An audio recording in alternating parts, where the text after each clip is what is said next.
अरे बेटी, ये तू क्या कर रही है? तू अभी अभी हॉस्टल से आई है। बेटा, तू आराम कर। तू ये क्या कर रही है? माँ, वो क्या है ना, भाभी के सर में बहुत दर्द हो रहा है। तो मैंने सोचा कि भाभी के लिए अदरक वाली चाय बना दूँ। तो मैं भाभी के लिए अदरक वाली चाय बनाकर लेकर जा रही हूँ। अरे रुक, तू पगला गई है क्या? अब तू भाभी को चाय लेकर जाएगी, वो भी भाभी के कमरे में? माँ, तुम ये क्या कह रही हो? अरे बेटी, तू मुझे ऐसे कैसे देख रही है? जा, मैं तुझे बोल रही हूँ, अपने कमरे में जा, नहीं तो मुझसे बुरा कोई नहीं होगा। माँ, तुम कुछ भी कहो, मैं जा रही हूँ चाय लेकर भाभी के कमरे में। माँ को क्या हो गया? मेरी माँ बिल्कुल भी ऐसी नहीं थी, बिल्कुल भी नहीं। देख रही हूँ, जब से भाभी घर आई है ना, माँ भाभी से उखड़ी उखड़ी रहती है। जबकि माँ को पता है कि आज भाभी के सर में दर्द है, फिर भी मुझे मना कर रही कि भाभी को मैं चाय बनाकर ना दूं। हाँ, ऐसे कैसे? भाभी, चाय? दीदी, आप ये सब क्यों कर रही है? मम्मी को बहुत बुरा लग रहा है। आप ये सब रहने दो, मम्मी आप पर गुस्सा करेंगी और खामखा आपका झगड़ा हो जाएगा। आप रहने दो। भाभी, आपको पता है, जब मैं और भैया छोटे थे तो माँ भैया से ज़्यादा मुझे प्यार करती थी, मुझे पहले खाना खिलाती थी। बाद में भैया को दादी हमेशा माँ से झगड़ा करती रहती थी कि लोग बेटे को बेटी से ऊपर दर्जा देते हैं, पर तुम बेटी को ज़्यादा लाड करती हो। माँ कभी भी बेटा बेटी में भेदभाव नहीं करती थी, बल्कि बेटे से ज़्यादा बेटी से प्यार करती थी।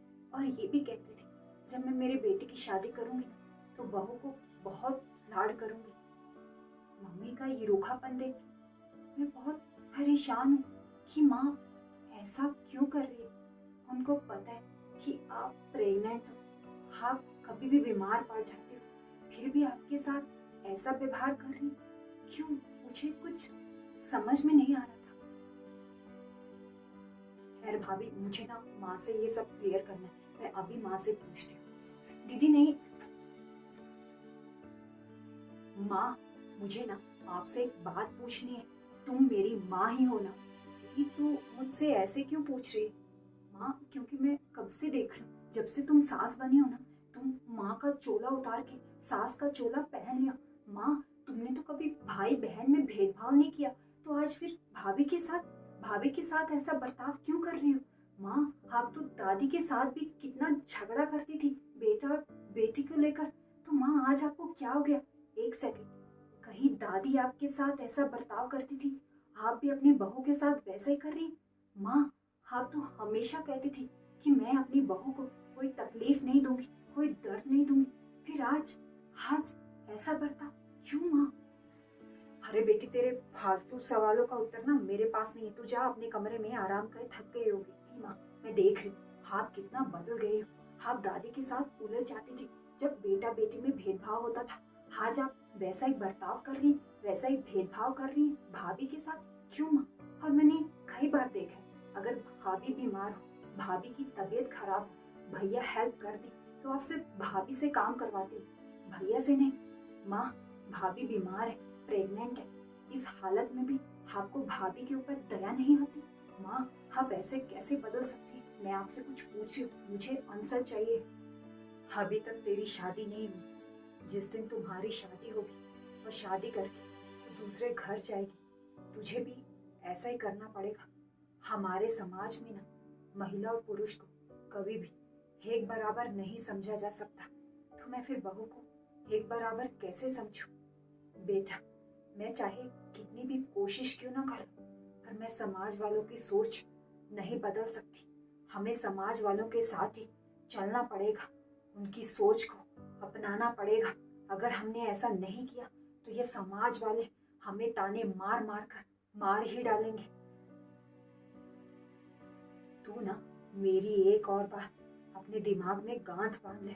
लड़की चाहे कितनी पढ़ी लिखी क्यों ना हो, कितनी बड़ी नौकरी क्यों ना करती हो, शादी के बाद उसकी हैसियत पहले जैसे नहीं रहती। लड़की जब शाम को नौकरी करके घर वापस आती अगर वो थकी हो तो क्या, काम तो उसको घर का करना ही पड़ेगा ना, चाहे उसका मन करे या ना करे। और अगर उसका पति उसकी मदद करना चाहे तो ये समाज वाले, दुनिया वाले सब उसे जोरों का गुलाम के नाम से ही नवाजते हैं। बेटी, ये सुन सुन के ना मैं थक गई हूँ, इसलिए मैं बहू को बेटे की बराबरी कभी दर्जा नहीं दूंगी।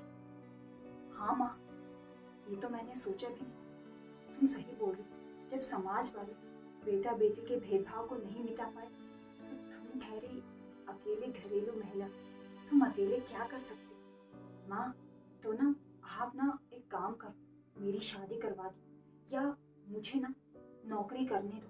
अगर नौकरी करने के बाद भी मुझे अपने ससुराल वालों की जी हजूरी करनी पड़े ना, तो इससे अच्छा है कि मैं नौकरी ही ना करूं, सीधा ससुराल ही चली जाऊं। माँ, अगर तुम चाहती हो बदलाव लाना तो शुरुआत अपने आप से करो।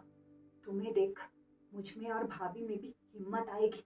पर माँ, एक औरत होकर औरत का दुख दर्द समझो। माँ, अगर भैया भाभी की मदद कर देते तो इसमें कौन सी आफत हो गई। माँ, अगर मुझे ऐसा ससुराल मिले ना तो मैं ससुराल ही नहीं जाऊंगी, शादी नहीं करूंगी। मुझे अपने मायके जैसा ससुराल नहीं चाहिए, मैं शादी बिल्कुल नहीं करूंगी।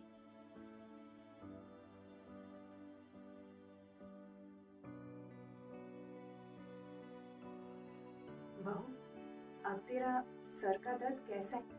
मैं ना तुम्हारे लिए अदरक वाली चाय बनाकर लेकर आती हूँ। हाँ हाँ मम्मी जी, अब ठीक है, पर आप रहने दो, मैं कर लूंगी मम्मी जी। रहने दे बहू, अगर मैंने ऐसा नहीं किया तो मेरी बेटी कभी ससुराल नहीं जाएगी। रहने दो माँ, मेरा ये मतलब नहीं था। मम्मी जी, ऐसी बात नहीं है, मुझे आपसे कोई शिकायत नहीं है। बस आपका व्यवहार ना कभी कभी मुझे रुला देता है, क्योंकि आप पहले ऐसी नहीं थी।